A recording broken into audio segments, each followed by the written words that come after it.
संविधान का बदलावे या पुस्तकाचे लेखक, प्रकाशक, प्रकाशन आयोजकावर संविधान विरोधक म्हणून देशद्रोहाचा गुन्हा दाखल करावा या मागणीसाठी आज कोल्हापूर जिल्ह्यातील समविचारी परिवर्तनवादी संघटनेच्या शिष्टमंडळाने उपजिल्हाधिकारी संजय तेली यांना निवेदन देऊन संबंधितांवर कडक कारवाई करण्याची मागणी केली। सारा देश संविधानावर चालत असताना तथाकथित माथेफिरू लेखक यांच्या मागे कोण आहेत त्यांच्यावरही कायदेशीर कारवाई करा अशी मागणी करण्यात आली आहे। अशा विविध मागण्या यावेळी करण्यात आल्या। यावेळी वैभव दादा कांबळे, रणजित केळुस्कर, सुहास हुपरीकर, सुहास लाटवडेकर, सुरेश कांबळे, अशोक कांबळे आदी कार्यकर्ते उपस्थित होते। संविधान का बदलावे म्हणून एक चर्चासत्र आयोजित केलेलं होतं आणि फक्त चर्चासत्रच नाही तर त्याबाबतची एक पुस्तिका सुद्धा त्या ठिकाणी प्रकाशित करायचं आयोजित केलेलं होतं।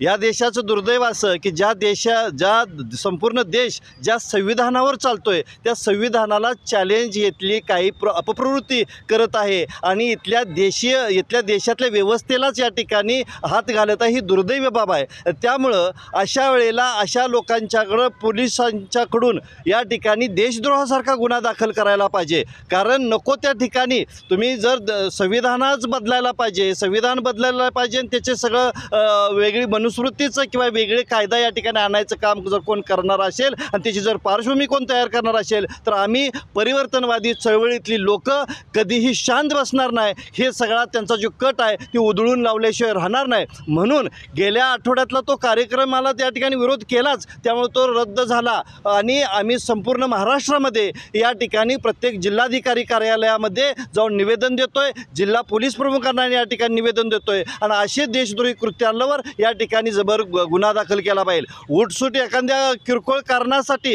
या ठिकाणी केंद्र सरकारने महाराष्ट्र सरकार नक्षलवादी ठरवून अर्बन नक्षलवादी ठरवून आमच्यासारखे कार्यकर्ते असतील, लेखक असतील, विचारवंत असतील, कवी असतील आणि सामाजिक कार्यकर्ते असतील त्यांना जर अर्बन नक्षलवादी जर ठरवणार असतील आणि त्यासाठी जर या ठिकाणी महाराष्ट्रातल्या सरकारनं सुद्धा हा जनसुरक्षा कायदा आणला असेल तर त्या विरोधात सुद्धा आम्ही या ठिकाणी राज्यव्यापी महाराष्ट्रभर त्या कायद्याच्या विरोधात आम्ही जन आंदोलन छेडल्याशिवाय राहणार नाही। आणि त्यामुळे आमची विनंती राहणार आहे महाराष्ट्र सरकारला की ही जनविरोधी कायदा जो आहे ती तात्काळ या ठिकाणी रद्द करा आणि जर रद्द नाही झाला तर याचा कुठल्याही पद्धतीचा दुरुपयोग होता कामा नये। चळवळीतले कार्यकर्ते, लेखक आणि विचारवंत यांना कुठल्याही पद्धतीचा त्रास होणार नाही याची हमी या ठिकाणी या सरकारने दिली पाहिजे आणि त्याची काळजी या ठिकाणी घेतली पाहिजे। अन्यथा या महाराष्ट्रामध्ये उद्रेक झाल्याशिवाय राहणार नाही। आणि याबाबतचं आणि इतर प्रश्नासाठी आम्ही आज या ठिकाणी जिल्हाधिकारी कार्यालय कोल्हापूर आणि जिल्हा पोलीस प्रमुख या ठिकाणी कोल्हापूरचे यांना आम्ही आज निवेदन देत आहोत।